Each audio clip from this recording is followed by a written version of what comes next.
अस्सलामुअलैकुम and welcome to industrial chemist guidance YouTube channel. आज की इस वीडियो में हम बात करेंगे regarding loss and drying and water contents के मुतालिक 3 इम्पॉर्टेंट पॉइंट्स पे।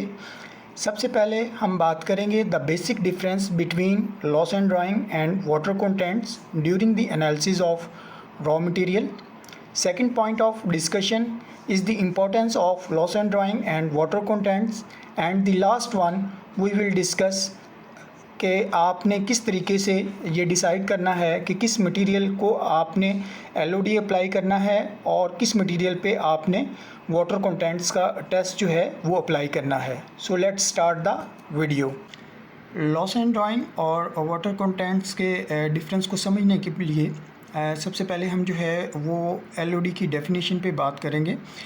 तो it refers to the loss of any volatile matter from the sample. It includes water as well as volatile solvents.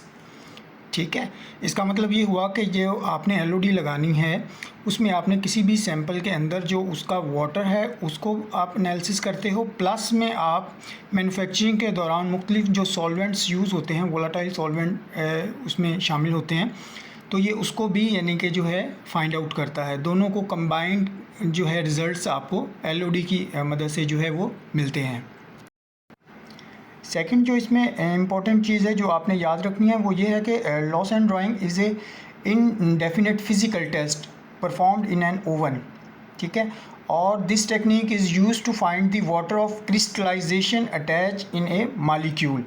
यानी कि ये सिर्फ उस पानी को फाइंड आउट करने के लिए हेल्प आउट करता है जो कि उसकी किसी भी मालिक्यूल या कंपाउंड का जो फार्मूला है उसके अंदर उसका एज ए पार्ट ऑफ जो है अटैच होता है, कंपोजिशन के साथ वाटर जो अटैच होता है उसको आप बोलते हो वाटर ऑफ क्रिस्टलाइजेशन।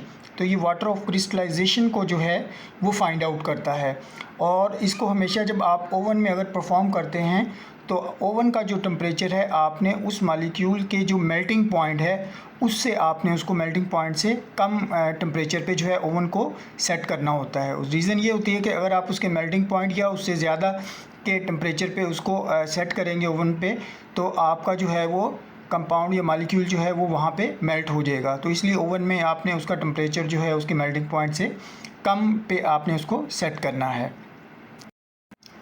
नेक्स्ट जो है हम बात करेंगे कि LOD अगर आप लगाते हैं तो इसका फ़ायदा क्या है और इसका नुकसान क्या है। तो अगर आप इसके फ़ायदे की बात करें, the advantage of the drawing oven technique include high reproducibility and reliable results, and as a result it is the standard in many manufacturing procedures। ठीक है, तो इसमें यानी कि जो आपकी एक्यूरेसी है, आपकी रिप्रोड्यूसिबिलिटी है, ठीक है, वो बहुत ज़्यादा होती है। इसी वजह से मोस्ट ऑफ जो रॉ मटेरियल्स मैन्युफैक्चरर होते हैं वो अपने मटेरियल्स के अगेंस्ट LOD जो है वो रिकमेंड करते हैं।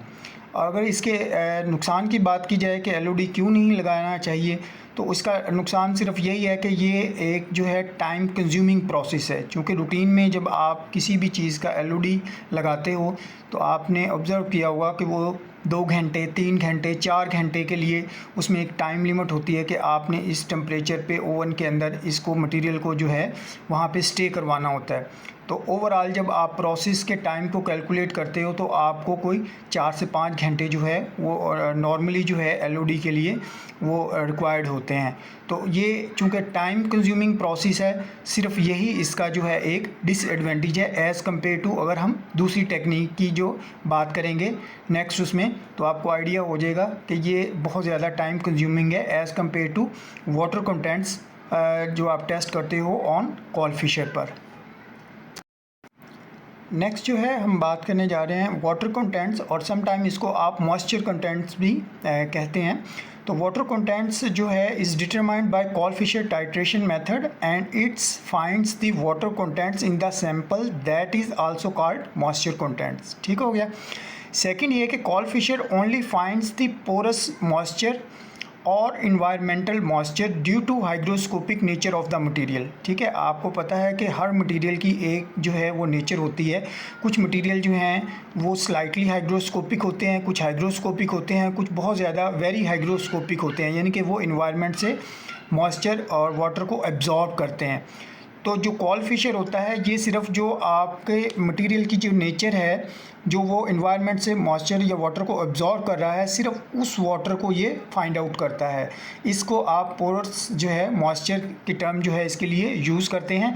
और लास्ट वन ये है कि कोएफिशिएंट हमने पहले भी बात की थी कि जो वाटर ऑफ क्रिस्टलाइजेशन है, यानी कि ऐसा वाटर जो उस मॉलिक्यूल की फार्मूलेशन का पार्ट है, जो उसके साथ परमानेंटली अटैच है, ये उसको फाइंड आउट नहीं करता। ये सिर्फ जो इन्वायरमेंटल उसने एब्जॉर्ब किया है वाटर, कोएफिशिएंट जस्ट उसके लिए यूज़ होता है। और इसका फ़ायदा यही है कि ये जो है आपका टाइम कंज्यूमिंग प्रोसेस नहीं है, बल्कि ये सिंपली एक टाइट्रेशन का एक प्रोसेस है कि आप अपने सैंपल को ऐड अप करते हो और आपको जो है विदिन 5 मिनट्स जो है 5 to 10 मिनट्स के अंदर अंदर आपको जो है इसके रिजल्ट्स जो हैं वो मिल जाते हैं। तो ये इसका एक फ़ायदा है। जैसे कि स्टार्ट में हमने बात की थी कि वीडियो का जो सेकंड पार्ट है उसमें हम बात करेंगे इम्पोर्टेंस ऑफ एलओडी और वाटर कंटेंट्स के मुतालिक। तो जो एलओडी और वाटर कंटेंट्स हैं कंबाइंड, इनके जो बेनिफिट है वो ये है कि जितने भी materials API active pharmaceutical ingredient जो आपके पास रिसीव होते हैं, तो क्वालिटी कंट्रोल ने उसको टेस्ट करना होता है। टेस्ट करने के बाद आप उसकी परसेंटेज प्योरिटी उसको फाइंड आउट करके जो है रिज़ल्ट्स जो है वो डिक्लेयर करते हो अपनी रिपोर्ट पे, ठीक है, स्टोर में देते हो। तो उसकी बेस पे ही प्रोडक्शन ने जो है वो जो है पूरा जो बैच उन्होंने आगे मैन्युफैक्चरिंग करनी है, उसकी बेस पे, उन रिज़ल्ट्स की बेस पे उन्होंने जो है आगे पूरे बैच को प्लान करना होता है। तो इसका मतलब ये हुआ कि आपकी जो पोटेंसी है, अगर आपने वो एलओडी और आप वाटर कंटेंट्स को फाइंड आउट नहीं करते तो आप इस पोजीशन में नहीं होते कि आप एग्जैक्टली एज सच और ऑन ड्राइड बेस अपने रिज़ल्ट्स जो हैं वो वहाँ पे दे सकें। तो ये 2 टेस्ट करने के बाद, जिस पे जो भी टेस्ट अगर अप्लाई होता है, टेस्ट करने के बाद आप अपने फाइनल रिज़ल्ट्स जो है वो देते हो और उसी बेस के ऊपर जो आपने फाइनल पोटेंसी डिक्लेयर की होती है, जो है आगे प्रोडक्शन जो है उस मटेरियल को बैच के लिए जो है वो यूज़ करती है। और सबसे आखिरी जो पॉइंट हमने डिस्कस करना था वो ये था कि एलओडी और वाटर कंटेंट्स का किस तरीके से आपने डिसीजन करना है कि किस मटेरियल पे कौन से वाला टेस्ट जो है अप्लाई होता है। तो इसके लिए एक टर्म ये है कि अगर किसी मटेरियल के ऊपर एनहाइड्रस बेस एसे या पोटेंसी मेंशन्ड हो, तो इसका मतलब ये है कि उसका उस सूरत में आपने वाटर कंटेंट का टेस्ट जो है वो अप्लाई करना है, ठीक है। और दूसरा जो केस सिनेरियो है उसमें ये है कि अगर किसी मटेरियल के साथ ड्राइड बेस पोटेंसी या ऐसे मेंशन्ड हो, तो उस केस में आपने वहाँ पे लॉस ऑन ड्राइंग का जो टेस्ट है वो अप्लाई करना है। तो ये एक थोड़ा सा इसमें एक डिफरेंस है कि अगर आपको कोई मटेरियल रिसीव होता है और उसके ऊपर पोटेंसी या ऐसे मेंशन्ड किया हो और साथ में ये टर्म यूज़ की हो एनहाइड्रस वाली या ड्राइड बेस वाली, तो आप ये किस तरीके से फाइंड आउट कर सकते हो कि इस मटेरियल के ऊपर कौन सा टेस्ट जो है वो अप्लाई किया गया है या हमने कौन सा टेस्ट इसके ऊपर अप्लाई करना है। उम्मीद है कि इस वीडियो के बाद आपको जो एलओडी लॉस एंड ड्राइंग और वाटर कंटेंट्स या मॉइस्चर कंटेंट्स के मुतालिक जो इसका बेसिक डिफरेंस है और इसकी जो इम्पोर्टेंस है, और सबसे लास्ट में जो हमने डिस्कशन की है कि इसकी एप्लीकेशन, इसके मुतालिक आपको जो है वो बेहतर से आइडिया हो गया होगा। अगर आप इसकी मज़ीद डिटेल जानना चाहते हैं तो यूएसपी का जो एक चैप्टर है आप उसको भी कंसल्ट कर सकते हैं। तो उसमें इसकी जो है यूएसपी का जो चैप्टर नंबर है 731, उसमें जो है एलओडी के अगेंस्ट जो है वो मज़ीद डिटेल दी हुई है। अगर आप फर्दर डिटेल जानना चाहते हैं तो आप उसको डिस्कस कर सकते हैं, वहाँ पे जाके कंसल्ट कर सकते हैं। Thank you. देखने के लिए चैनल को सब्सक्राइब करें और वीडियो को लाइक करें। अल्लाह हाफिज़।